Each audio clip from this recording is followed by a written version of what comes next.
우리가 본문 말씀을 함께 살펴보기 전에 그 배경으로 두 가지를 나누어 보는 것이 저에게 유익합니다. 첫 번째는 복음과 로마 제국과의 관계이고요. 그다음에 로마 교회 당시의 상황에 대해서 살펴보는 것이 좋습니다. 예수님의 보혈로 세워진 초대교회는 그 출발부터 매우 막중한 사명을 수행해야만 했습니다. 십자가 예수님의 살아있는 증인으로서의 역할을 해야 하고 또 그 복음을 땅끝까지 전해야만 하는 중대한 사명을 위임받았습니다. 사도행전 1장 8절에 제자들 보고 땅끝까지 나아가 복음의 증인되라 말씀하셨고, 마태복음 28장을 보면 대이임령이라고 그러죠. 세상의 모든 자들을 제자 삼을 것을 또한 말씀하시고 명령하셨습니다. 아주 무거운 사명이 초대교회 그 시작과 출발부터 있게 된 것입니다. 하지만 하나님은 무작정 초대교회의 무거운 짐, 그 사명만을 안겨준 것은 아니었습니다. 초대교회가 이 사명을 잘 감당할 수 있도록 초대교회가 존재하였던, 출발했던 그 시간, 그리고 그 공간에 있어서 아주 특별한 무대를 만들어 주셨습니다. 그 특별한 무대 중에 가장 중요한 무대가 바로 로마 제국이었습니다. 초대교회의 배경으로서 로마 제국이 가지는 의미는 매우 중요합니다. 만일 로마 제국의 그 시대가 아니었다면 초대교회에 주신 복음은 고작 해야 팔레스타인, 지금의 이스라엘과 요르단, 그다음에 시리아 땅까지에 국한되었을 것입니다. 하나님의 복음만이 그랬다면 한 작은 지역에서 피었다 꺼져간 의미 없는 불씨에 불과했을 것입니다. 그리고 끝내는 소금기 가득한 사의 그 고인 물처럼 이 세상에 필요 없는 것으로 변질되고 말았을 것입니다. 하지만 초대교회는 영국에서 이란, 그리고 북아프리카에서 북유럽까지 퍼진 그 로마 제국의 영토를 활동 무대로 삼으로써 복음이 그만큼 더 전 세계로 확산될 수 있는 기회를 가지게 되었습니다. 그리고 역설적이게도 혹독한 핍박과 박해를 통해서 교회는 더욱더 강인한 신앙을 소유하게 되었고요. 그리고 결론적으로 기독교를 국교로 공인하면서 복음이 온 세상에 퍼질 수 있는 결정적인 그런 기회를 제공받기도 하였습니다. 그래서 예수님이 이 땅에 오신 2000년 전의 그 시간과 공간은 결코 우연이 아니었습니다. 로마가 거대 제국으로 형성해 가던 그 시절에 예수님이 이 땅에 오신 것은 복음을 전 세계에 전파하시고자 미리 그 로마 제국을 준비하시고 사용하신 하나님의 놀라운 섭리, 그것이 바로 다니엘의 예언과 환상으로부터 이미 선포되어진 일입니다. 하나님은 우리 시간의 주인이십니다. 할렐루야, 아멘. 흘러가는 시간을 그냥 무의미하게 보내시는 분이 아니세요. 우리에게는 아무 의미 없이 지나가는 것 같아도 때로는 너무나 혹독한 시련이어서 잊고 싶은 그런 시간이어도 그 시간들은 당신의 나라를 우리의 삶 가운데서 이 세상에서 세우고 준비하시는 아주 귀한 시간들인 것입니다. 그러므로 하나님의 사람은 모든 시간 속에서 하나님의 시간에 민감해야 합니다. 우리의 흘러가는 모든 시간 속에서 그 시간이 과연 하나님에게 어떤 의미가 있는지를 우리는 우리의 관심을 두고 초점을 맞춰야 됩니다. 그분이 지금 나의 인생의 이 시간에 무엇을 하고 있을까? 무엇을 위하여 어떤 목적으로 지금의 나의 시간과 우리 공동체의 시간을, 그리고 이 세상의 시간을 다스리고 계시는가를 묵상해야 합니다. 그래서 무언가 시련의 장벽을 만났거나 무언가 일이 안 풀리신다라는 그런 마음을 가지고 있다면 여러분 무엇보다도 하나님을 보시기를 주님으로 축원합니다. 이 세상사와 내 주변을 보는 시간이 우리에게 필요치 않습니다. 하나님의 복음의 능력은 우리의 시선을 십자가 위에 예수 그리스도에게로 고정시키게 하십니다. 그리고 내 환경과 어려운 처지와 세상사에서 멀어지게 합니다. 그리고 우리 시간을 다스리고 있는 그분의 준비하심과 예비하심과 역사하심에 고정시킵니다. 그럴 때 기적은 나타납니다. 할렐루야. 그래서 우리 삶에 제대로 사는 길이 나타나고 생명을 살리는 길이 나타나고 그래서 부흥이 일어나게 되는 것입니다. 사랑하는 성도 여러분, 비전은 바로 이런 것이에요. 비전은 바로 이와 같습니다. 나의 눈으로 보지만 나의 길이 아니에요. 나의 눈으로 보지만 세상의 길이 아니에요.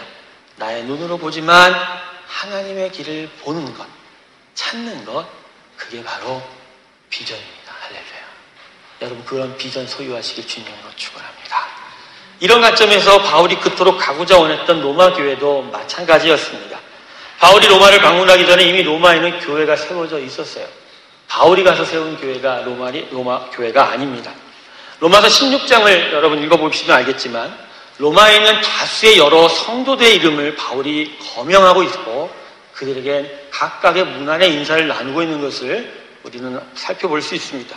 이것을 미루어 보면 당시 로마 교회에는 적지 않은, 결코 작지 않은 그런 무리가 모여 큰 교회를 이루고 있었던 것을 우리가 알 수 있습니다. 로마 교회는 대체적으로 사도행전 2장에 나타난 대로 6월절 규례를 지키기 위하여 로마에서부터 유대교인들과 또 유대교회에 있었던 이방인들이 찾아왔는데 마가의 성령의 다락방을 경험하고 목격한 이후에 그래서 다시 로마로 되돌아갔을 때 로마에서부터 복음의 교회, 예수님의 교회를 세우기 시작했습니다. 물론 중간에 핍박과 박해도 경험하였습니다. 처음에는 같은 동족인 유대인들로부터 박해를 받았습니다. 왜 새로운 것들을 가르치냐, 왜 새로운 것에 대해서 이야기하냐고 같은 동족들로부터 예수님 전한다고 핍박받기도 했습니다. 그리고 유대인들이 점점 커져가는 기독교인들의 무리에 대하여 폭동하게 되자 로마 제국으로부터 핍박을 받게 됩니다. 사회의 불안 요소라고 해서 추방령을 당하게 되죠. 브리실라와 같은 사람이 바로 이때 추방을 당했다가 그리스에서 사도 바울을 다시 만나 복음의 더욱더 확고한 토대 위에 세워졌던 신앙의 인물이 되었던 일입니다. 하지만 여러 기록들에 남겨진 것과 같이 상류층의 부인들과 그리고 로마 제국 황족들의 중요한 사람들이 회심하였던 것처럼 바울이 로마에 도착할 무렵 로마 교회는 바울을 도울 수 있는 정도의 모습으로 아주 굳건하게 세워져 있었습니다. 그래서 로마서 1장 8절을 보면 사도 바울이 이렇게 고백합니다. 로마 교회의 믿음이 온 세상에 알려진 것에 자기는 감사하다. 즉 그 교회의 믿음이 하나님께 감사한 이유가 된다라고 했습니다. 그러한 믿음을 소유했던 로마 교회였다는 것이죠. 하나님의 교회는 철저하게 하나님 나라를 위해 존재합니다. 로마 교회가 바울 시대로부터 교회 역사에서 아주 중요한 교회로 인식된 것은 로마 제국의 중심인 로마에 그 교회가 있었던 때문이 아닙니다. 그리고 그 교회에서 여러 유명한 목회자들과 그리고 로만 가톨릭의 교황들이 배출되었기 때문이 아니에요. 로마 교회가 중요한 이유는 바울 시대 이후로 복음이 온 세상으로 전파되어져 가는 바로 복음의 정거장의 역할을 제대로 수행하였기 때문입니다. 예루살렘의 초대교회는 이런 점에서 보면 주님의 십자가의 구원이 그 자리에서 일어났음에도 불구하고 교회에서 차지하는 의미가 로마 교회보다도 많지가 않아요. 아주 작은 부분에 불과합니다. 왜요? 복음의 전파, 땅끝까지 증인이 되고 온 세상을 제자 삼는 일에 있어서 예루살렘 교회는 실패한 교회입니다. 오히려 하나님이 안디옥 교회를 세우시고 로마 교회를 사용하셨고 알렉산드리아 교회를 사용하셨던 예루살렘은 그 사명에 충실하지 못했습니다. 복음을 움켜쥘 줄 알았지 밖으로 나아가 전할 줄을 몰랐고 또 그런 기회가 있어도 거부하였기 때문입니다. 교회는 복음을 전하는 곳입니다. 할렐루야. 믿습니까? 안으로는 복음을 가르치고 복음으로 성도를 성장시켜야 하고요. 밖으로는 복음 없는 곳에 복음을 전하는 것이 바로 교회의 사명이자 존재 목적입니다. 이거 말고는 교회가 이 세상에 있을 이유가 없어요. 교회의 우선적인 목적이 사람들과의 만남과 나눔이라고 한다면 오히려 그런 곳은 동네 펍이 더 유용합니다. 펍에 가보십시오. 만남과 나눔이 너무나도 자유하고 원활해서 누가 시키지 않아도 나눔이 일어나지 않습니까? 교회는 사람을 높이고 사람의 일을 하는 곳이 아닙니다. 그런 측면에 있어서는 오히려 회사가 더 유용합니다. 세상의 단체가 그것에 더 열심입니다. 더 잘합니다. 이 시대의 모든 교회가 어려움을 겪는 이유는 이러한 목적으로 교회를 조직하고 유지하느라 그 가진 힘을 다 빼서 그렇습니다. 교회 식구들끼리 밥 나눠 먹어야지. 사람들 붙잡으려고 이런저런 관리해줘야지. 그리고 사람들에게 나름 기쁨을 줘야지. 거기다 목사 월급 줘야지. 그러다 보니까 결국 가장 중요한 복음을 전하고 가르치는 일이 제대로 될 수가 없어요. 그리고 결국 그러한 영적 나태 속에서 우리의 모습은 점점 더 게을러지고 나태해지고 그리고 점점 교회는 브레이크다운이 되는 거예요. 브레이크다운. 추락해져 가는 거예요. 여러분, 교회의 추락은 이렇게 오는 거예요. 교회의 추락은 이렇게 오는 거예요. 교회는 핍박으로 무너지지 않습니다. 기억하십시오. 핍박받는다고 교회 무너질 것 같습니까? 결코 아니에요. 교회사를 살펴보면 핍박받아 무너진 교회는 한 군데도 없어요. 교회는 우리 자신의 나태함으로 추락합니다. 믿습니까, 여러분? 오늘 이 예배에 딴짓하고 웃고 그렇게 나태하고 게으르면 너희 세대의 교회는 무너질 거야. 아멘? 아멘?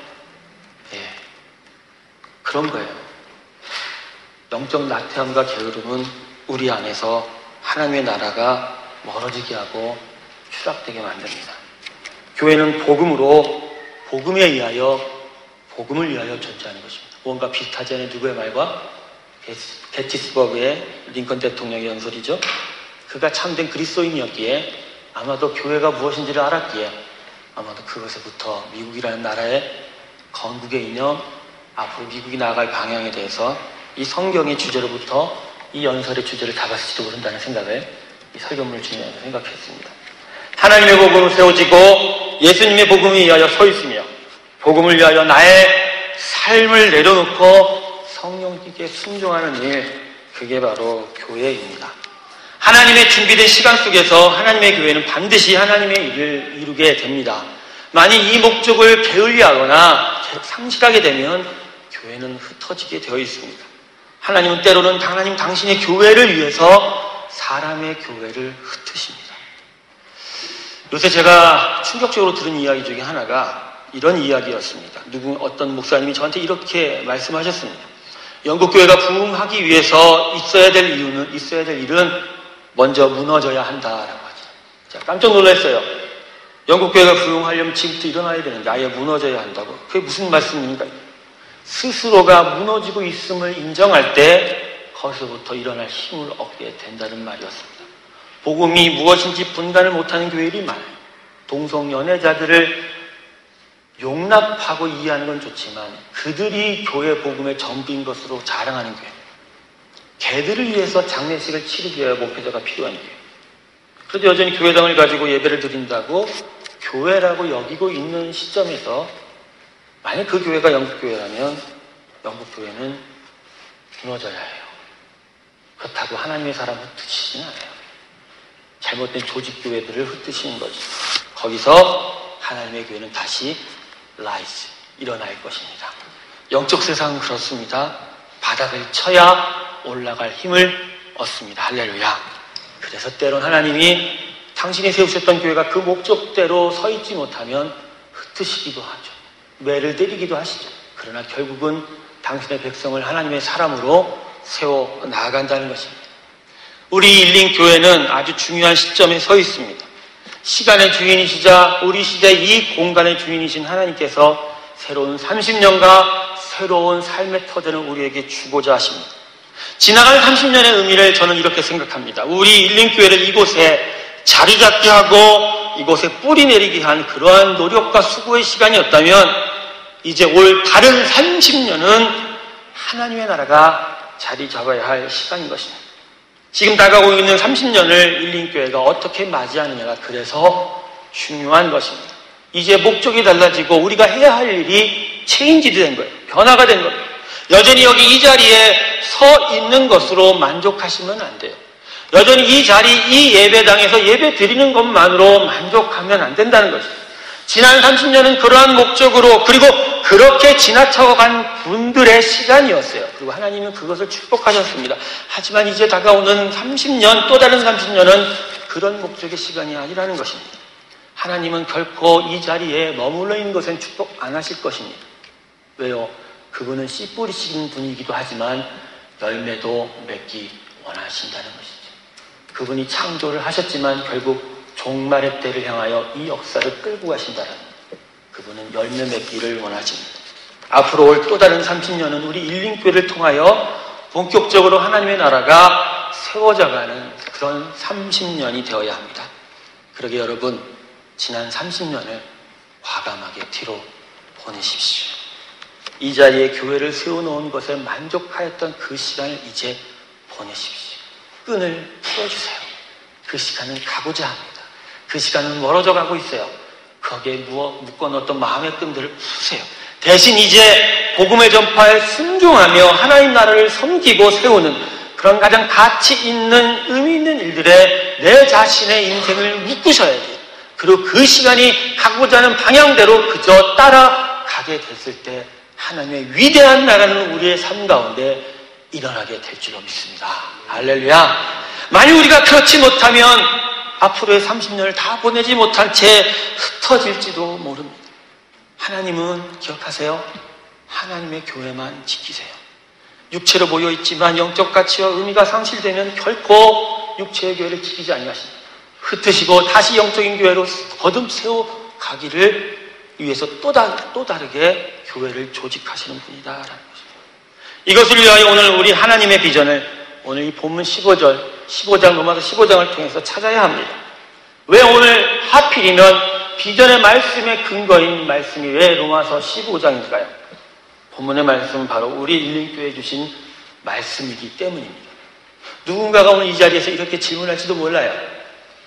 목사님, 본문 말씀이 우리와 무슨 관계가 있습니까?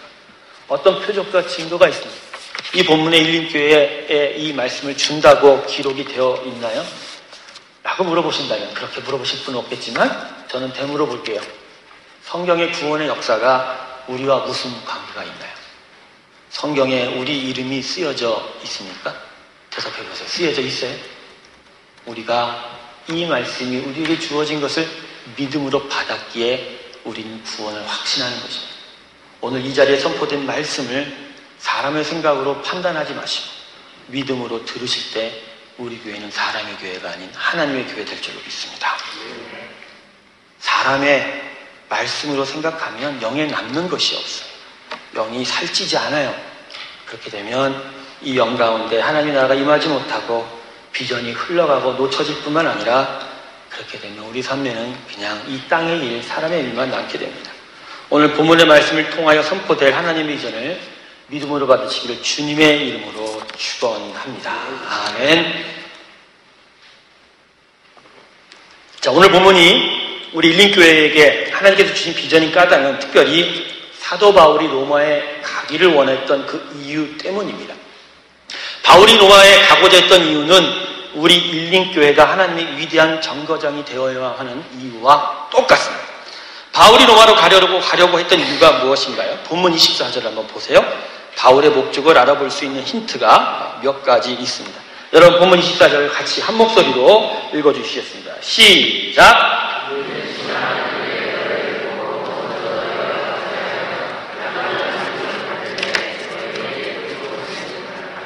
네. 첫 번째는 너희와 교제하여 약간의 만족을 얻은 후에라는 구절입니다. 자, 본문의 기록을 보면 마치 바울이 어디를 가는 도중에 로마에 들려서 일종의 휴식을 가지기를 원한다라고 한글 성경을 보면 그렇게 이해할 수가 있습니다. 하지만요, 로마서 다른 부분 1장 15절을 보면 이렇게 이야기합니다. 나는 할 수 있는 대로 로마에 있는 너희에게도 복음을 전하기를 원한다라고 기록합니다. 그래서 로마서 15장 지금 이 본문과 1장에 있는 본문을 같이 종합하여 연결해 보면 바울이 로마 교회에 가고자 했던 이유는 첫 번째로 로마 교회에 복음을 전하고 싶어 했기 때문에 복음을 가르치고 싶어 했던 것이에요. 그래서 그것이 오늘 이 5장 24절의 복음의 가르침이 교제라는 단어로 변환되어 있습니다. 여러분, 교제라는 것은 그냥 나눔이 아니라 성령의 은혜 안에서 하나님의 은혜를 서로 가르치고 주고 받는, 배우는 일들을 가르치는 것입니다. 그냥 음식을 나누는 것이 교제가 아니라는 것입니다. 함께 만나는 것에 머무는 것이 아니라 예수 안에서 하나님을 함께 나누고 경험케 하는 일로 오늘 이 교제라는 단어가 표현된 것입니다. 두 번째는 너희의 그리로 보내줌을 바람이라. 이 말이 오늘 설교에서 가장 중요한 부분인데 그 의미가 뭐냐면요. 본문 23절 그 전절을 보면요. 바울이 지금 어디를 가고자 했다고요? 서바나, 지금의 스페인을 가리키고 있습니다.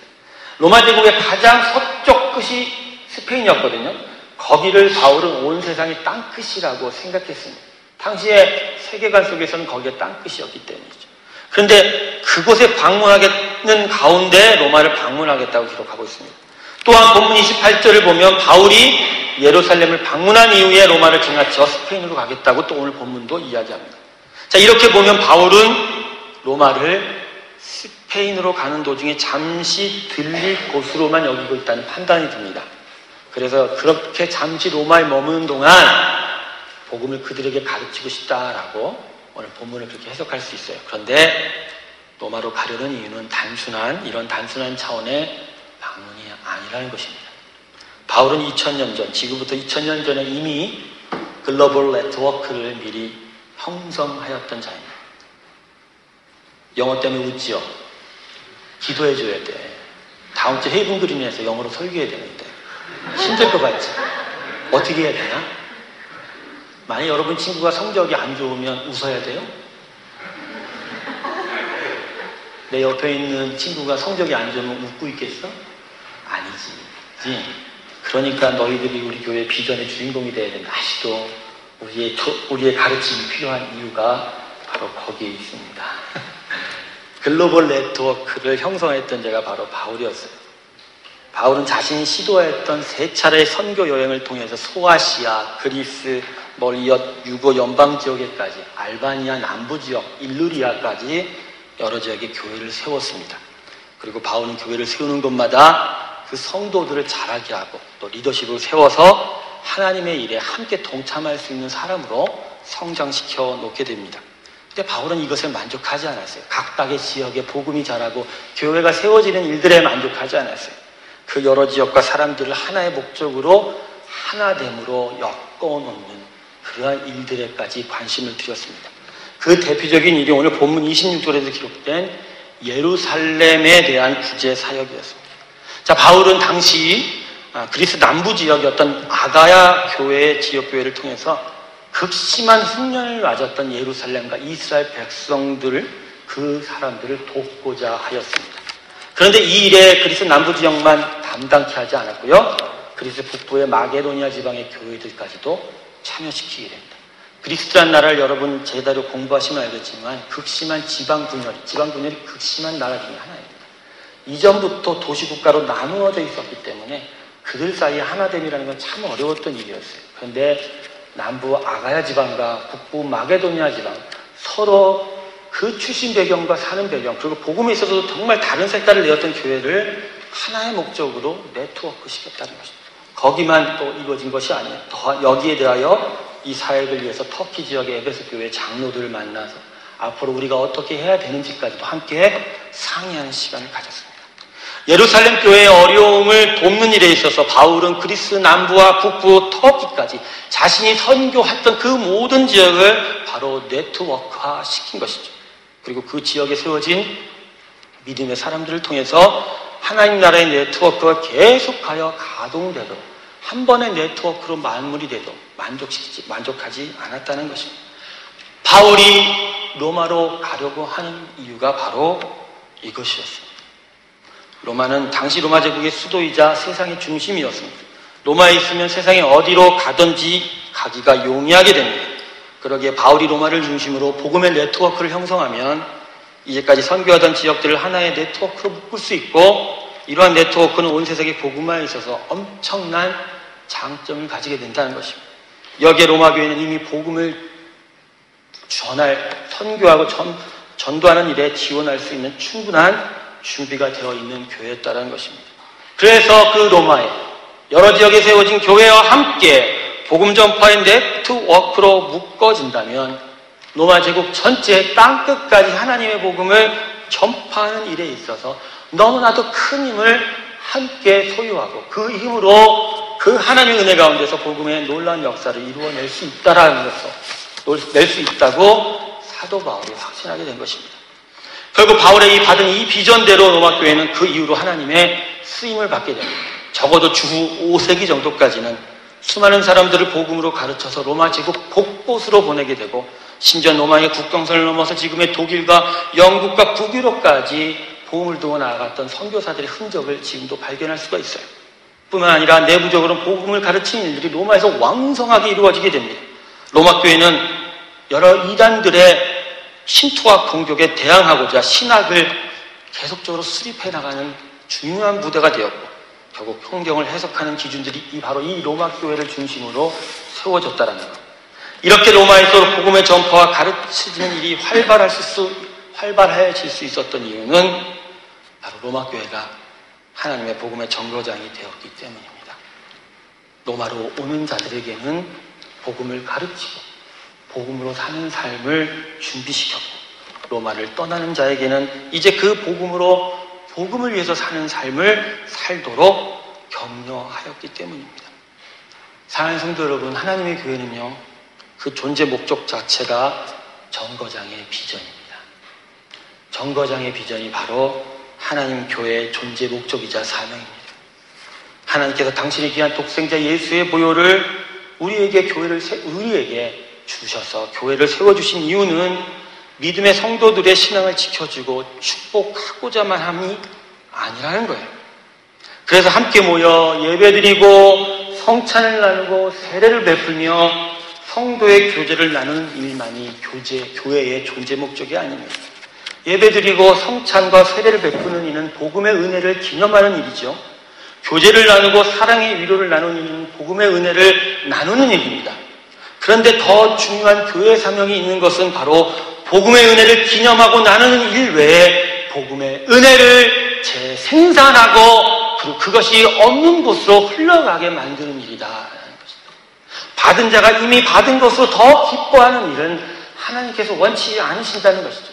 이미 받았다면 그것을 더 큰 은혜로 재생산해서 그 복음 없는 땅으로 흘려보내는 일, 그러한 일들이 교회를 통해서 이 땅 가득 일어날 때 하나님의 나라는 온전히 이 땅에 세워질 것이고, 그렇게 온 땅의 복음이 전해질 때 그때 주님 구름 타고 저 공중의 우리를 온전한 땅으로 인도하시고자 이 땅에 오실 것입니다. 할렐루야. 근데 만약 우리가 이러한 믿음을 지키는 일에, 이러한 복음의 은혜를 재생산하는 일에 관심이 없고 그저 이 자리에 머물러 있다면 우린 유대교인들과 다를 것이 하나도 없다는 것입니다. 여러분, 유대교인들과 우리와 다른 점이 무엇이에요? 그들도 날을, 하루를 정합니다. 안식일로 모여서 예배 드립니다. 회당이란 건물에 모여서 말씀을 읽습니다. 그리고 교제도 나눕니다. 그런데 우리가 다른 것은 그들은 전도를 하지 않는다는 거예요. 왜?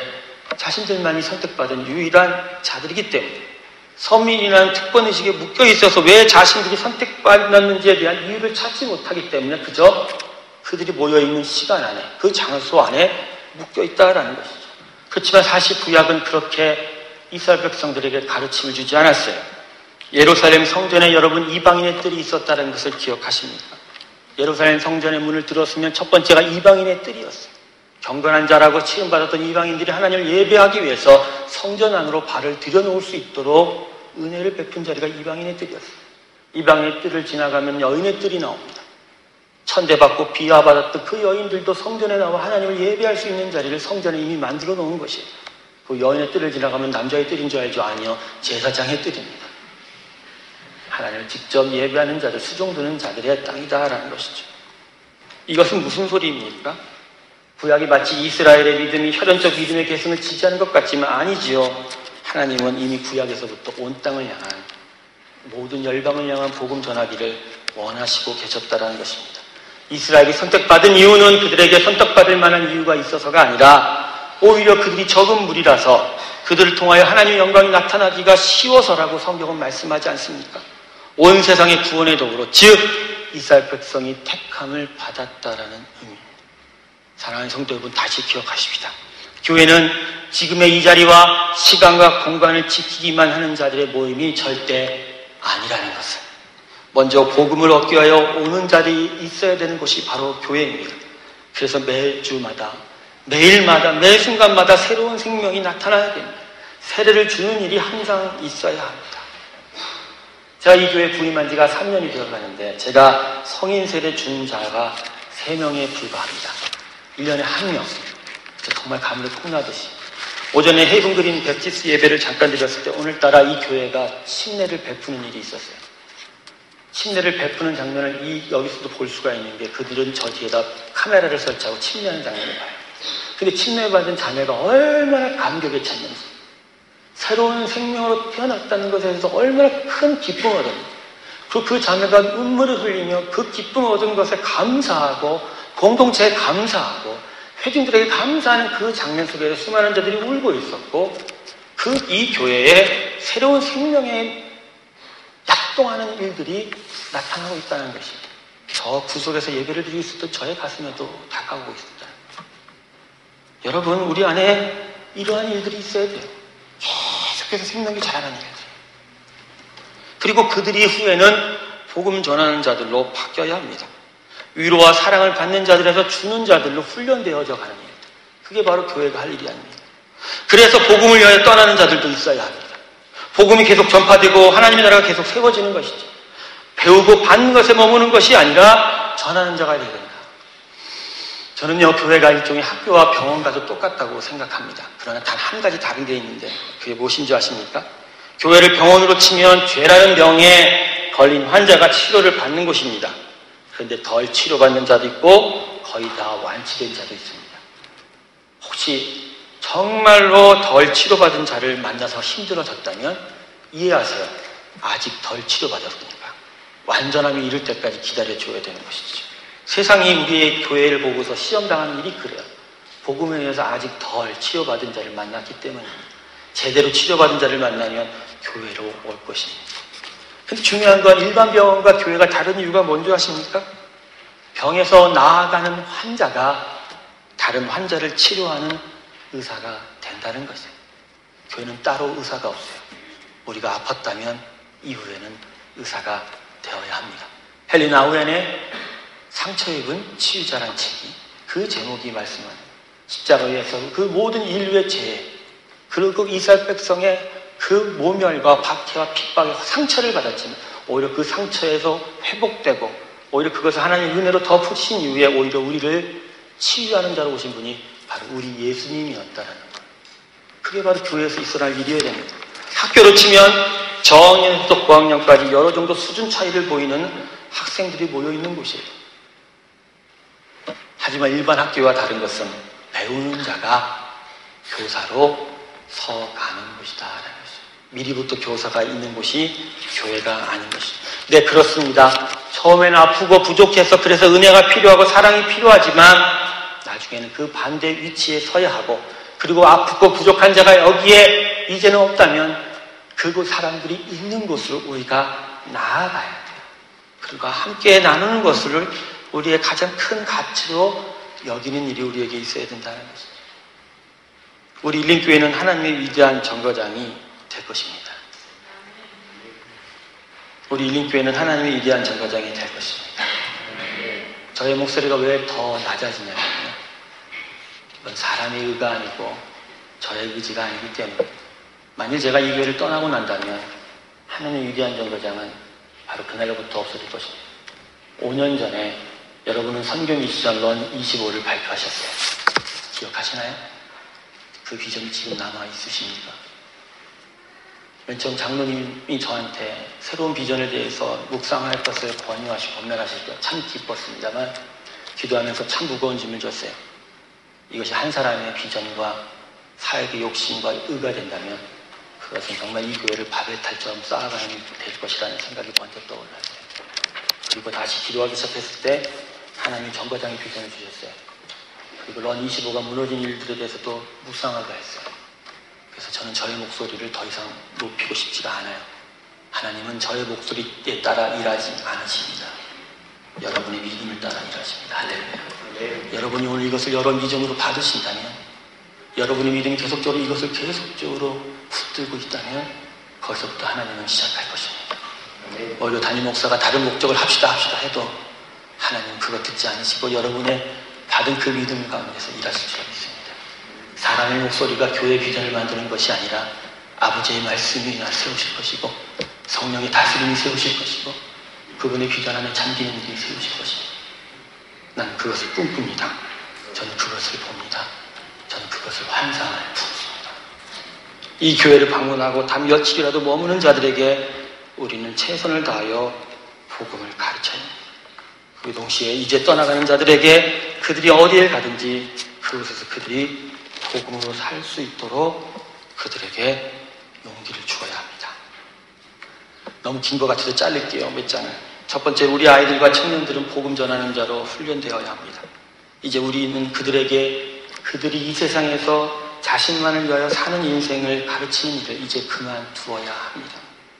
그리고 그들에게 가장 고결하고 가치 있는 일이 무엇인지를 가르칠 때가 왔다라는 것이죠. 그들에게 복음을 가르쳐야 돼요. 복음이 중요한 걸 가르쳐야 돼요. 하나님이 가장 중요하다는 것을 가르쳐야 돼요. 하나님을 예배하는 것이 가장 중요하다는 걸 가르쳐야 돼요. 아이들이 생일 파티가 주일에 있더라도 반대하셔야 돼요. 그들이 그들의 무리 속에서 왕따가 될 수 있다고 해도 그 가능성에 대해서 걱정하지 마셔야 돼요. 하나님은 하나님의 은혜가 기르지 저들의 친구가 기르지 않는다는 것을. 여러분 두려우십니까? 아침에 제가 이 교회 예배를 드리는데 잃어버렸던 마이크가 이 강대상에 꽂혀 있더라고요. 한 몇 달 전인가 그 마이크가 잃어버려서 한동안 소란이 일어났습니다. 근데 그 이후에 찾았는데 우리와 함께 나눠 쓰고 있지 않는 거예요. 아침에 정말 시험 당할 뻔했어요. 근데 그게 내 마음이고 우리 교회의 마음이에요. 우리도 잃어버릴 것을 두려워하면 남들과 나누지 못합니다. 근데 여러분, 잃어버릴 것을 두려워하고 손해볼 것을 두려워하는 마음은 하나님의 마음이 아니라는 것을 오늘 하나님이 가르쳐 주셨어요. 그 마음은 하나님이 원하는 마음이 아니라 하나님이 금지하는 마음이라는 것을. 하나님이 정말 가르치신 가르침은 잃어버릴 것을 두려워할지라도 찾을 것을 위해서 손해보기를 각오하는 마음이 하나님 우리에게 요구하는 마음, 정말 원하는 마음이라는 것입니다. 하나님에게 우리 아이들과 청년들을 복음에 온전히 바치십시오. 그들이 복음에 미쳐서 자기 일들을 포기할까 봐 걱정하지 마시고 그들을 하나님께 드리십시오. 그들이 주일날 예배 드리는 것을 가장 귀하고 기쁘게 여겨주세요. 그럴 때 그들의 삶 속에서 교회의 생활이 포기되어지고 예수 믿는 신앙의 생활이 나타나게 될 줄은 믿습니다. 그게 우리가 그들에게 남겨주어야 할 가장 큰 유산이라는 것입니다. 복음은 목숨을 걸지 않으면 나의 것이 되지 않습니다. 여러분 이미 십자가에 죽지 않았어요? 십자가에 죽었잖아요. 내가 죽었는데 내가 어디 있어요? 죽은 다음에는 나의 재산도 없는 거예요. 나의 제일 상속자 내 아내나 내 아들에게 이미 내 재산이 이미 넘어간 거예요. 걱정하지 마십시오. 여러분의 아내와 여러분의 자녀도 이미 십자가에 죽었기 때문에 여러분의 자산이 어디 가 있는지는 모르겠지요. 중요한 건 그런데 그 주 안에서 다시 태어난다는 것은 이전의 모습과 똑같이 태어난다는 게 아니라 주님만을 온전히 사랑하는, 주님이 온전히 나의 재산이 된다는 것으로 고백하고 태어났다는, 믿음의 삶은 나의 인생과 바꾼 가장 귀한 삶이라는 것. 그걸 기억하시면서 특별히 여러분의 자녀와 청년들을 복음 선포하고 전파하는 일에 아낌없이 바치십시오. 결코 목회자도 되고 선교도 되지 않아요. 오히려 저들이 정말 복음을 온전히 선포하고 전파하기 위해서 하나님 지혜 주실 것이고 건강 주실 것이고 끝까지 복음에 정말 사명을 두고 살아가는 그런 강인함을 주실 것이고 그러한 강인함이 저들을 만나는 삶 속에서 저들이 정말로 귀한 자가 되어가는 정말 가장 큰 힘이 된다는 것. 그거를 까먹고 있어요. 우리는 그러한 비전이 우리에게 있어야 될 줄 믿습니다. 두 번째로 어린들한테 부탁드립니다. 복음을 위하여 떠나는 자들을 후한 일에도 열심히 가지시지만 스스로가 복음을 위해서 서는 자가 되시길 소원합니다. 제자 훈련 다시 받으십시오. 교회 나오는 일에 멈추지 마시고 이제 예수 그리스도의 제자가 되십시오. 알바니아 선교 현장에 반드시 다녀오십시오. 사우스월에 우리 김호정 회장 하시는 홈리스 사역 현장 한 번은 가보십시오. 전도도 하십시오. 다른 교회 성도들은 건드리지도 마세요. 그 교회가 책임질 것입니다. 영국인들도 좋습니다. 그들을 전도해야 합니다. 영국 목회도 우리도 감당이 될지도 몰라요. 제 다음에 담임은 모르겠어요. 이건 제 생각인데 1.5세가 해야 될 것 같습니다. 영어를 정말 잘해야 돼요. 저도 열심히 해보려고 하지만 이미 제 tongue and mouth는 suitable for us, not suitable to English ministry. 오케이? 말씀을 마치겠습니다. 이제 복음에 미쳐서 복음을 전하는 고결한 비전에 헌신하지 않으시겠습니까? 그래서 내가 정말 하나님의 사람이구나라는 확인을, 그러한 헌신과 확신 속에서, 비전을 이루어가는 속에서 발견해 보시지 않겠습니까? 내가 정말 하나님의 사람이라는 증거는 말씀이 내게 들려주기도 하지만 때로는, 그리고 대부분 내가 하나님의 복음 전파에 헌신을 다할 때 내 몸으로 확인하게 된다는 것입니다. 몸으로 확인하는 복음은 이 귀와 눈과 입으로 확인하는 복음과 다르다는 것을 깨닫게 될 것입니다. 이제 시작된 또 다른 30년의 비전은 우리가 함께 모인 이 자리의 의미를 보다 분명하게 할 것을 요구하십니다. 우리는 머무는 자 아닙니다. 그저 지키는 자 아닙니다. 그렇게 부름받지 않았습니다. 우리는 온 자이고, 그리고 복음을 위하여 갈 자입니다. 우리는 그렇게 이 자리에 부름받으신 것을 기억하며 이 부르심에 제가 하겠습니다 라는 기한 고백으로 주께 나아가시길 주님의 이름으로 축원합니다. 이 시간 주님, 내가 여기 있사오니 이 찬